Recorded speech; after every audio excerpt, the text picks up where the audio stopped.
let's say you have the perfect microclimate and you chose the right location to plant the tree, Right. and you have great soil. What do you think is the hardest time of year for a mango tree and a cinnamon, winter or summer? I would say winter, probably. Winter is harder for the mango and the cinnamon. Yeah, because they usually freeze back, and if we had a cold year like normal, it would kill like the tops of a lot of the mango trees, and it would probably kill this one completely to the ground. Yeah. You know, we just had a warm year, so you want to take advantage of those years and get in some plants that are a little bit more sensitive like this one. Yeah. Also, if you can plant any plant in this environment where the plant is planted in the shade and it is allowed to grow into the sun, you'll have success with every single tree you try at that point.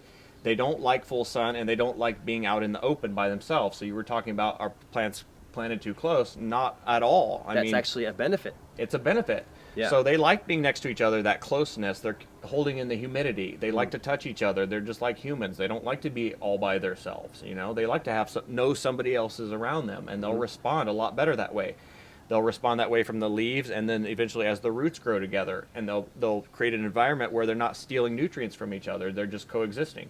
So one will be taking nutrients, and another one will be taking nutrients of a different variety, so that they're not always competing with each other. Right. They're talking underground through chemical means that we don't quite understand yet.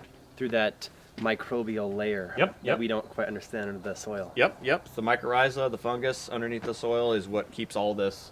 Do you think the internet is actually a human invention, or is the internet us just catching up to where the microbes I think have it's always just been? catching up to where the microbes have always been, because it's basically the same thought pattern and the same relationships between humans, you know? That's interesting. So it's very, very cool. Cool. We keep going down here. It looks like this is a carambola starfruit. Yes, so these are one of my absolute favorites for the valley, and these are a lot easier than I thought as far as the heat and the cold goes. I hope the camera can get in here and see the abundance of fruit that's already set on your tree. Yes, If we come around this way. Yes, so these are wicked productive. And it just to the right, to the left, it's all over. Jay. Yes. You're doing a great job with this one. Look back there, got a nice big group, That's great. and we've got just chains of them down here. I mean, on this little tree, you've got easily close to 200 probably. Yeah, easily. Just pulling all the way down the ground, look in the back there, getting some ready.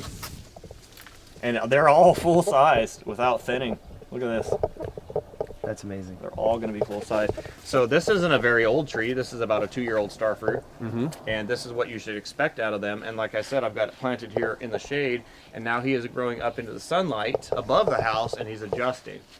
So now this will eventually be a nice big starfruit tree here, right on the corner. And in fact, he's in pavement because all this is cut pavement. Yeah. So this is paved. Everything's paved. So it'd be really cool if there was like mulch everywhere and this was just native dirt and you can amend it, but you can't. This is the pavement. Yeah, exactly. So you're just amending what's in there by the root system. Yeah, so I'm just amending what's in the actual well now. Can you show the audience right now what the soil looks like this guy's growing in? Oh, sure. Let's pull some of this back here. Well, first we'll see all worm castings. So that's this whole top layer. This is all solid worm castings. So that's the first layer you're going to see. And you dig down in there, and this is pretty much all humus now. This has become It's so fluffy. it's become a sponge that is fluffy and holds nutrients. And we could literally probably just hand dig to China if we felt like it here, because the soil is just so wonderful, just so loose. Look at that, it's just pure, it's just literally pure poop, pure worm castings now. So tons and tons of nutrients in here. So the worms come up and they poop, and then my irrigation comes on and it waters all that down, and it flushes all that back down to the root system every single day. So these are basically being auto-fed now at this point. And then if that's what you have in the soil, if the camera pans up a little bit, you get fruits like this. Yep, this is exactly what you need. So just organics, that's the main thing that people are missing out on. Is just look at that, just slop of stuff Wow. that I have in there.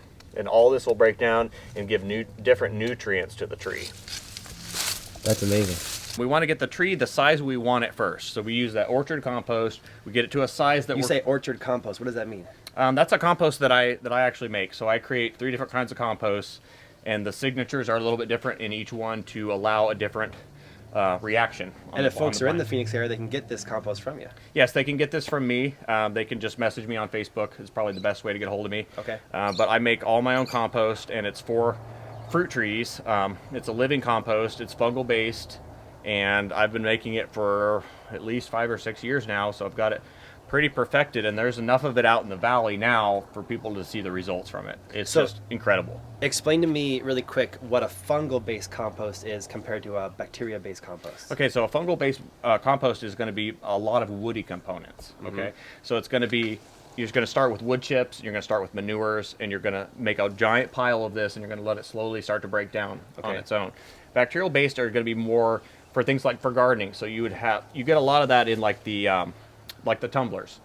So it's a lot of vegetable scraps, things like that are going to be a little bit more bacterial based, and then those would just go directly out into the garden to feed those type of plants. These are a long-term living plants. For instance, a mango will live 600 years. So it's in no hurry to eat right now. It's going to eat slowly over its life. It's an immortal who's just kind of patiently enjoying life. Yes, so it works on that fungal-based wood system because leaves are going to fall, wood's going to fall, and all this is going to start to rot in a forest or in a jungle area. You know, all that will now backfeed the roots of all these plants through the mushrooms, the mycorrhiza that's in the soil, and then everybody will get their benefit from that.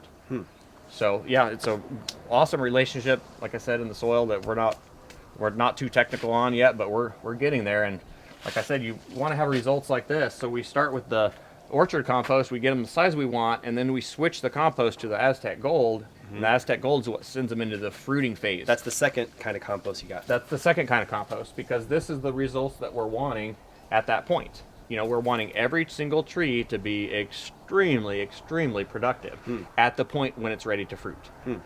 Yep. Don't give away your secret recipe, but what are some of the key ingredients in your orchard I've mix? actually gave away a lot of them on this last post on my Facebook page. So if join the people Facebook want, page. they have to join it to look it up. There you go. Yep.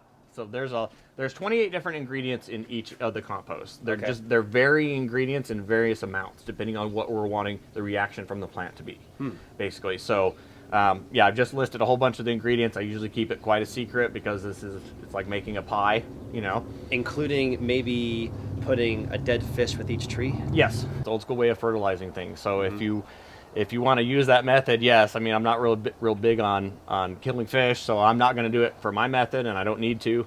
But if a person wants to do that, yeah, it works excellent. Just plant one right at the base of a tree. Because just as the fish is breaking down, as all the gut biome's breaking down, that's nutrients for the tree. Yeah, that's exactly what you need. Is you need the guts. You need the bacteria from the guts. It's not a filleted fish, or I mean, that'll do some benefit, but you're wanting the whole thing: the oils, the scales, everything. So if you're not vegan and you are eating fish, or maybe you're eating eggshells, you want to put all that back out in your landscape. All that back out in the landscape. Everything back out in the landscape. I try to put all my vegetable scraps, and I just compost directly to the yard now because I don't need a tumbler.